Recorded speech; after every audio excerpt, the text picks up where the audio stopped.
Ronaldo! Aguero, that'll do it! It's a terrific goal! After the goal comes the uproar. It's sports on 32 FM 94.9.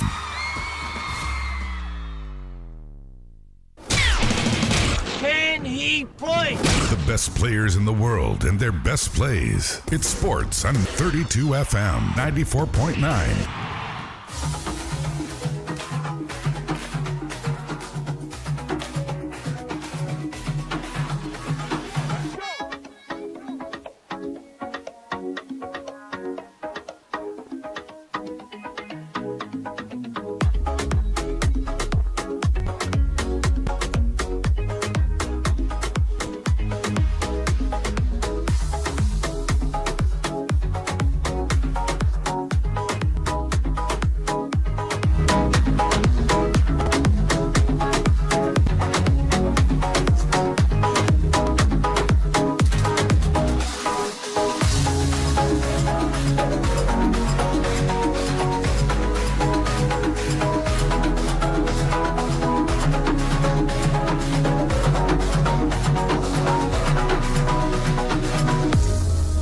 Well, all right, if you are watching us on Facebook, you definitely ask yourself, what are they discussing? It is about the UEFA Champions League games that went down yesterday. And of course, the last name that popped out of the mouth of Peter is Raheem Sterling. How he was unable to complete a take-on yesterday. But despite that, Arsenal Football Club, they won by 7-1, which of course it is. That's their club history. And also, a UEFA Champions League history night, where of course they became the first side to score 7 goals in the knockout stages of the UEFA Champions League. Well, like I said this morning, we had games go down across the different centers in Spain. It was the Madrid derby between Atletico de Madrid and Real Madrid. But what happened in that encounter? Well, like I said this morning, it also served us with 3 goals. But of those 3 goals, which one was your favorite? That's the question to ask, because all 3 goals that were scored on the night were great goals. Starting from Rodrigo's first goal, his early strike in that game, down to Julian Alvarez's equalizer, and Brahim Diaz, the Moroccan international, is a winning goal in that encounter. Well, how would you describe the Los Blancos facing off against Atletico de Madrid yesterday? But can the same be said? Karim Adeyemi, yes, it was a great strike for that's Karim Adeyemi in the colors of Borussia Dortmund at home. They are the Signal Iduna Park against Lille, but the game ended 1-1 between the sides. And of course, for Aston Villa in Belgium, despite losing that's in the league phase when both sides met against each other, faced off against each other, they were unable to win by 3-1 yesterday. Marco Asensio, he was the one who scored the goal that definitely put a cushion that's on their victory yesterday. But later today, the action continues. We would have Benfica take on FC Barcelona. The last time these sides faced off, that was in the league phase also. Barcelona won by 5-4. Well, what can happen later today for Bayern Munich? They will also be in action at home against Bayer Leverkusen. They have the record of 21 UEFA Champions League home games. They are unbeaten until this point in time. But then we also go to the one between Paris Saint-Germain and Liverpool. The last time these sides faced off, it was Paris Saint-Germain who won by 2-1. And talk about the goal scorer then for Liverpool, it was it was James Milner who scored that goal, and we had Bennett and Neymar score in that game against that's Liverpool Football Club. So those are the actions set to go down later tonight in the UEFA Champions League. And away from that, yesterday, well, I think I said it earlier this week that 𝐃𝐈𝐒 is still going to come for Jamie Carragher on their own platform, and sure, you definitely trust 𝐾𝐈𝐒 to do that, as she did. And Jamie Carragher also said that maybe he was a bit clumsy with his comment as regards the African Cup of Nations. But then, welcome you once again to today's edition of the program Scoreboard Reloaded, right on 32 FM 94.9. And you know you are listening to the voice of Oluwatimile and SAMIES. You're good at the program this lovely afternoon. And Peter is next to me. And of course, we talk about everything sporting stories. The FIFA Men's World Cup in the year 2026, United States of America, Mexico, and Canada. What are we set to expect? Yes, we know that this will also be the first World Cup that is set to be co-hosted amongst the 3 countries. We go back to the likes of the 2010 World Cup. Was it 2010 or 2003 World Cup? Korea-Japan. 2002, yeah, that was Korea-Japan. But this time we have 3 nations set to co-host the FIFA Men's World Cup. But there is one thing that would happen in the final. Well, just as we have there in the Super Bowl there in America, we would have that halftime performance in the FIFA Men's World Cup in the year 2026. So I don't know where we start from.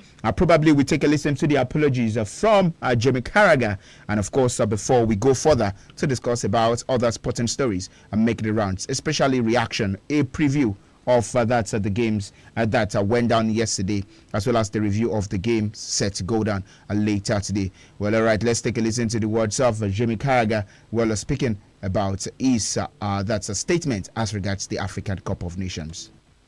It is good to be here with everybody because we had worried that some of us may be cancelled together. Not to joke about it, we do want to address the whole AFCON issue, Jamie, because you have caused some offence, or a good deal of offence, since we were last together.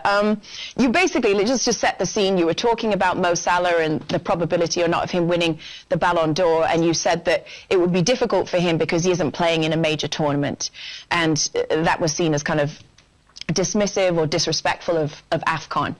Is there anything that you would like to say to kind of address the offence that was caused to, I guess, the African community in some way? Well, what I would say is you know me better than anybody on this show, and I've got very strong opinions on the game.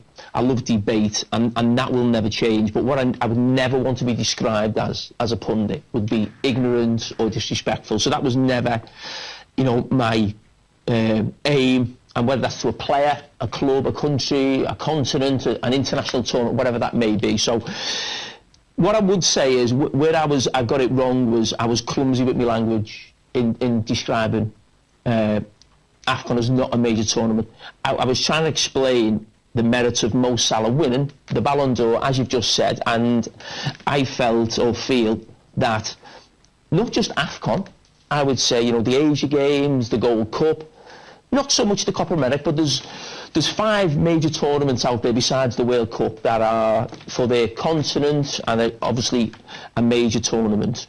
But some of them don't resonate with the people who vote for the Ballon d'Or. And that for me was not an opinion. That was like a fact in terms of looking who'd won the Ballon d'Or over the last sort of 40, 50 years. So, yes, I've been banging the drum for Mo Salah to become the first African player to win the Ballon d'Or for, I think since George Weah in the mid-90s. And as I said, I should have been a lot tidier with my language around that. So, yes, that's something that I look at. But as I said, you do look at sort of, the Euros where it's at right now and other competitions, and some of them resonate with the Ballon d'Or voters, who at times are journalists, national coaches, national captains.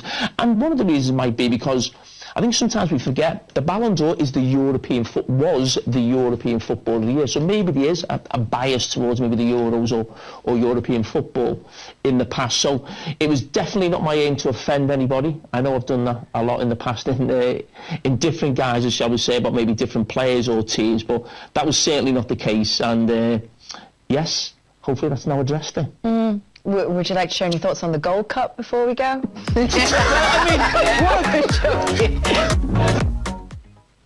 All right, so they listened to the words of Jamie Carragher. Well, of course, saying it was a bit clumsy, and then he gave an instance where the Ballon d'Or probably had that correlation with the European Championship, where most players who have won the Ballon d'Or, they are coming from Europe. But from this statement made by Jamie Carragher, what can you decode from this statement? Is this an apology? Fine. He has the right to his own opinion. Yes. I say that. And of course, he has the freedom of expression. Yeah. He has expressed himself. And yeah, this is another reaction from Jamie Carragher. The good thing is that it's good to be back here with you, Timmy. The good thing is that, yes, he's got the right to explain. We also got the right to also explain further.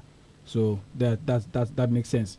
It is not that he's just trying to come to terms that a few of the things he said, we're just trying to address it. I'm trying to what we call shalai in this part, and I don't think he needs it. It should allow us be.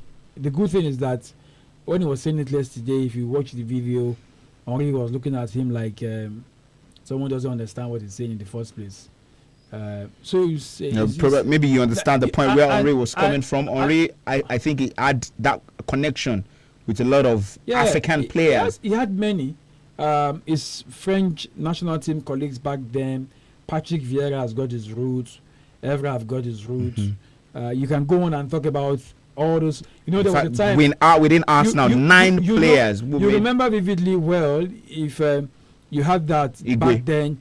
During the World Cup in 2002, remember France won in 98 as host. Yeah. When they played Senegal in the first game of the World Cup in 2002, where Senegal won by 0-0, you know, the whole world was saying that it was the French team B, or let me say the French team where they had more African descent in that side. David Trezeguet, Zinedine Zidane, you go and name names, because when you take a look at those players, they've got their roots on the continent. So it was more like Senegal playing against another African team in the World Cup. And we know how France has been in terms of the numbers. So he understands this thing when you talk about the African Cup of Nations. So I think for me, like you said earlier, Samis, is Jamie's opinion. Let's allow him be while we take care of our end. Because I said the other time when this whole thing came out, I said, see, we know that what he's saying sounds gibberish, but don't forget also that on the continent also need to do our part. How many players have done so well during the Copa and went ahead to win the Ballon d'Or? And he also mentioned it that that's not new. The European Player of the Year was changed to become the Ballon d'Or. So I think for me all of this is just K just trying to give him, maybe it was something they spoke about before the game that he would like to explain. So that was why he was given the opportunity last night to have that, so that Okocha, who else again, 𝐷𝐿𝐕𝐄, Henri and the rest will not come at him. But bottom line is that he has made his thoughts known. We know where he stands. We know what he likes and what he does not like. But for we on the continent, our African Cup of Nations, it's our African Cup of Nations. Well, all right, so just our African Cup of Nations, that is around the corner in the month of December, January. We would have the 35th edition of the African Cup of Nations go down there in Morocco, where, of course, we have nations set to participate in that. And the Super Eagles of Nigeria are definitely one. Well, all right, let's go to our Facebook page to read us some comments. Well, we have Okadina Baba today saying, Baba Basa Peter, Sterling is just to fill in the gap. It will soon go back to the Blue House. It is just that his contract can't be terminated mid-season. Then we also have Awoki Victor saying, what shall it profit Arsenal to score 7 goals away from home and end up not winning the UEFA Champions League? Well, where is this coming from? Well, they can make do with the fact that they set a record, I suppose. Well, God bless 32 FM 94.9. Still Okadina Baba today saying, congratulations to the Gunners because no one predicted the massacre. Arsenal will play Academy Boys for the return leg. Don't dare do that. And then he replied, okay, Victor, saying, you should have concluded that the Blue House started with Gunners. Well, all right, let's go straight to a preview of the games that went down yesterday, starting up from the Madrid derby, where we saw Atletico de Madrid, they lost to the hands of Real Madrid by 2-1. But one thing that the game served us is the great goals we saw in that encounter. And I ask you, which one was your favorite from the goals? Rodrigo, Julian Alvarez, or that's Brahim Diaz? The goals weren't bad. Were the goals what we call worthy? Or the goals where we call brilliant goals? Yes, they were brilliant, but I think for all the goals last night, that of from Brahim Diaz, maybe the execution, the way he went about dancing feet in the box, feet and just put it on the side of Jan Oblak, who couldn't do anything about it. But I think the opening goal was a beauty. And then when you have the one from the Argentine, you really have a to level score. There was nothing the goalkeepers could have done about that. We had 2 of the finest goalkeepers on the continent. Let me say in world football now on the show last night, and there was nothing both Thibaut Courtois and Alvarez could have done about that. So for me, give kudos to the boys who scored those beauty of a goal and then the 2-1. And like I said yesterday, before we go pay some bills in a few seconds, is that this game will not be over in the first leg. It was 2-1, slight, but I think a little bit of the advantage now to Real. I'm not going to say 50-50, maybe kind of 60-40, because Atletico will have to come out and play. And if they come out and play, you know what Real will do to you on the counter. The good thing, of course, for Villa is that they will have Jude Bellingham back in that game. And officiating last night was good. So for me, the game is not over yet. It's all to play for, but it's not 50-50. All right, so let's go pay this bill. And when we come back, we'll talk about other games that went down in the UEFA Champions League. You're listening to 32 FM 94.9. Tí wọ́n bá bi ọ́ léèrè pé kí o dá orúkọ eré ìdíje géèmù mánigbàgbé tó dángájá, bẹ́tàmù ni ìdáhùn rẹ̀ lọ́jọ́kọ́jọ́. Ó yá tara ṣàṣà kí ìwọ náà bá wọn jẹ àǹfààní nínú géèmù alárinrin tó fanimọ́ra ní ìpele pẹ̀lú ẹgbẹ̀rún lọ́nà igba 200,000 owó ìkíni káàbọ̀ àti àwọn ẹ̀bùn mìíràn bẹ́ẹ̀ lọ. bẹ́tàmù ayò ti bẹ̀rẹ̀ báyìí. Forí pípẹ́ tayò yìí o. Ó bẹ̀rẹ̀ látòrí ọmọ ọdún 18 lọ sókè. Alájọṣepọ̀ ẹgbẹ́ Aston Villa ni wá. Kò bá jẹ́ 24, 29 tàbí 32 ṣáà ti fẹ̀yìn ẹ̀ pẹ̀lú wa lórí gbogbo ìkànnì ìbánidọ́rẹ̀ẹ́ kàn tẹ 32 FM 949 ẹ̀yẹ̀ fẹ̀yìn ẹ̀. Feel better about your life. 32 FM 94.9, the antidote to depression. All right, welcome back. The program is still Scoreboard Reloaded right here on 32 FM. Well, all right, just as we can see the highlights or catch up with the highlights on our TV screen, that's the game that went down there in Eindhoven between PSV and Arsenal Football Club. 7-1.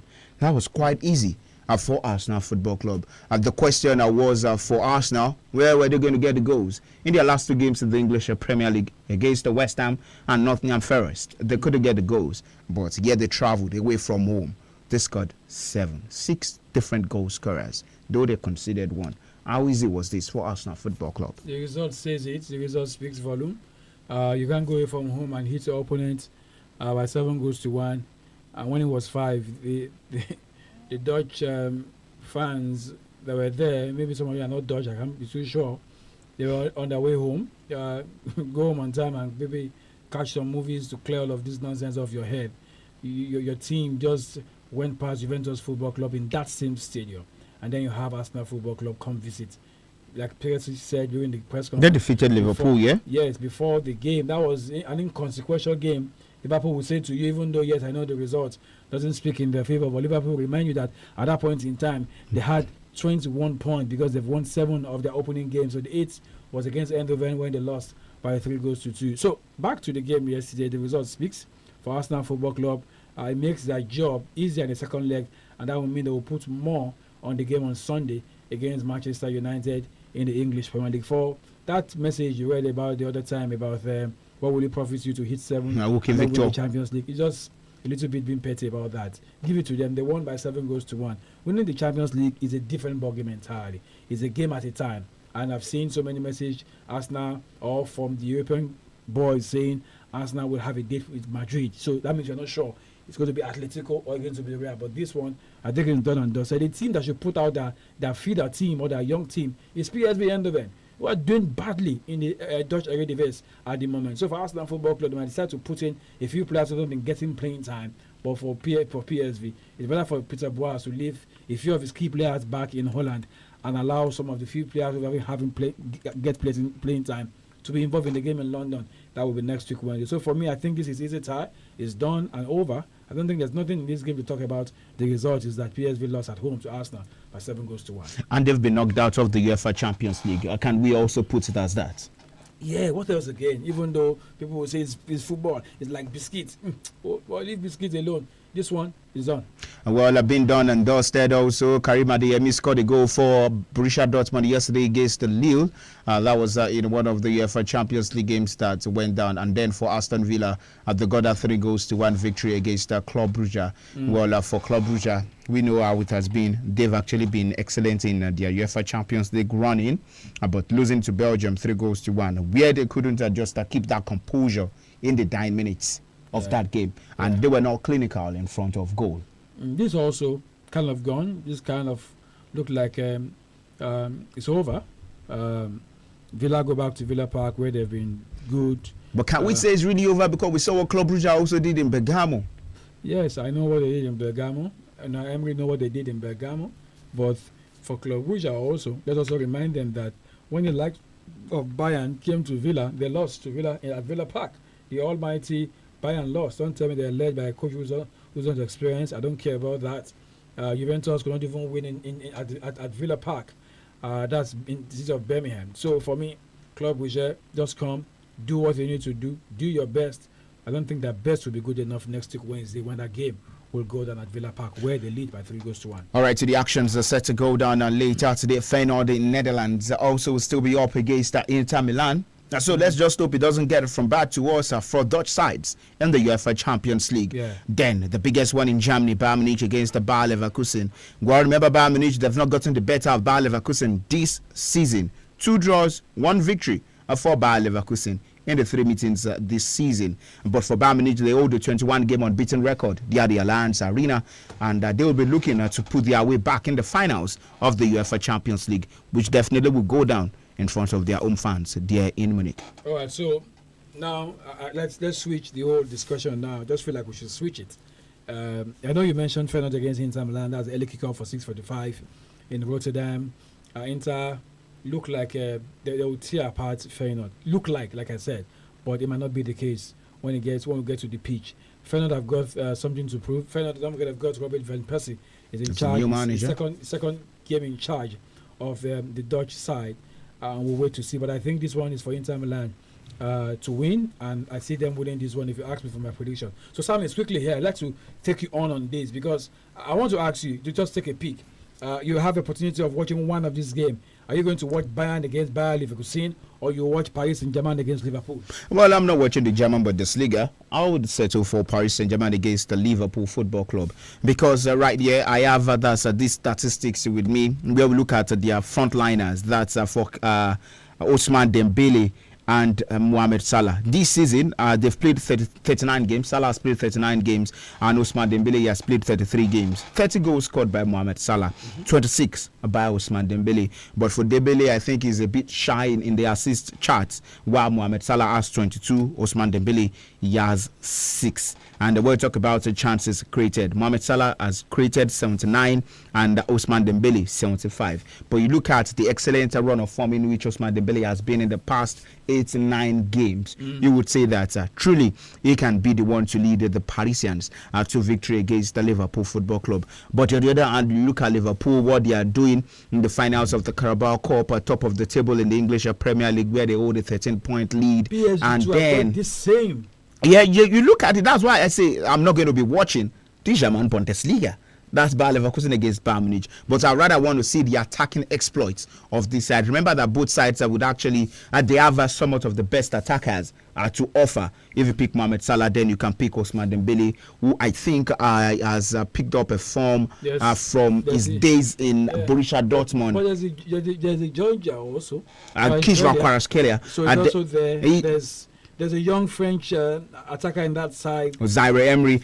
You call him Gonzalo Ramos. Yeah. Then you look at it's actually quite a lot. Like the game actually might actually go down to the tacticalness of both coaches, Luis Enrique and that's Ancelotti. But for me, I would actually be on the lookout for this game because I want to see the attacking exploits, just like I said earlier, and of course how they can keep a solid defensive shape. And I know it's going to be a bit of struggle for Trent Alexander-Arnold because we also have Bakola on the lineup. That was the French where I was trying to. They have Bakola on the lineup. So you look at how much of a struggle this is going to be for the Liverpool defense line to actually keep up with in this game there in Paris. And the last time they faced off, like I said, PSG won by 2-1. Right. So I'll be looking out for that game there in Paris. Since you've gone for the game between PSG and Liverpool, I'll stay Bayern against Bayer Leverkusen. You gave numbers the other time about Xabi Alonso, how he has got these numbers than the Bavarians since he took charge of Bayer Leverkusen. So this game will be at the Allianz Arena, and Allianz Arena will be the home for the UEFA Champions League final this year. And so will the German champion stop the former German champion, a team that has won the UEFA Champions League quite a number of times, from playing in final at home? So that's why my eyes will be on this one. Because Bayer Leverkusen will be saying to themselves, we're playing the final of the UEFA Cup a couple of months ago. Yes, we know we lost that game to Atalanta by 3-0. But for us to find our way in the final and play among the big boys, we must stop the Bavarian. But don't forget that we've got a few more minutes to go, SAMIES, because there's one more. I don't want to say it's little, but it's quite big, because we know when these two guys met during the league stage of the UEFA Champions League, it was go crazy. This is 9 Benfica goals against Barcelona tonight. 5 goals to 4.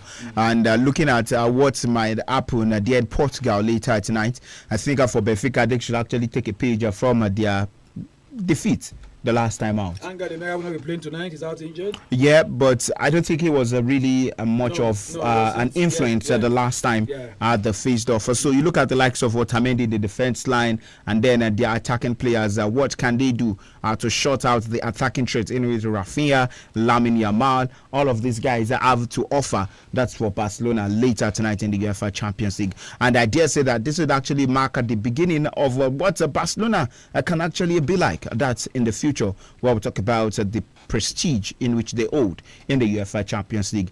And I'm very sure Hansi Flick might have something that's for the Bavarians later tonight. But then there is one story I want us to discuss: the FIFA Men's World Cup. Nonsense or great deal? Having the halftime show at the 2026 FIFA Men's World Cup. So I'll quickly do this before we walk out of the studio. The World Cup is going to where? It's going to US. Some says Yankee and all that. What do they like in the US? They like entertainment. Yeah. So what is giving Super Bowl? Probably is the home of entertainment. It is not probably. That is the home of entertainment. You're talking about Hollywood here. So just seeing these fans walking out of the stadium. So the thing is, SAMIES, how do you get the fans to come watch games in the US? I don't, maybe not Mexico, but to come watch games in the US, because you have more games in the US than in Mexico and in Canada. So how do you get them to come watch? How do you want FIFA to get the same numbers that Super Bowl have gotten over the years? It's for you to ensure that you have the entertainers come entertain the fans after first half. Some will not be there to come watch the game, in all honesty. They will be there to come and watch a 5-10 minutes performance by one of their stars. So for me, I think FIFA is on the right track. That's how you get people to come watch. If you want traction, if you want the numbers, if you want your sponsors, and to tell them why they should put their money at the World Cup, tell them because we've got another package in it. And that package is that once we're done with the first half, you might have a video play for you in the next 10 minutes before the second half of the games. Well, before the first 10 minutes, I think I will still eat that with the mics later tomorrow. I have to definitely discuss about this, because for me,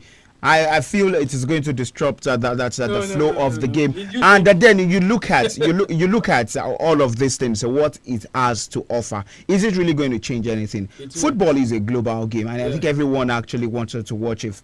That's a piece of football, because we saw what happened in Lusail in the year 2022. That's in that's Saudi Arabia, the finals of the UEFA Champions League. It was packed to the brim. So having an halftime show or not having an halftime show, it still doesn't change anything. But I think we have to leave now, and then I will come back tomorrow to discuss about all other interesting sporting stories. I am SAMIES, and I've done this alongside Peter. Do enjoy the rest of the day, and bye for now.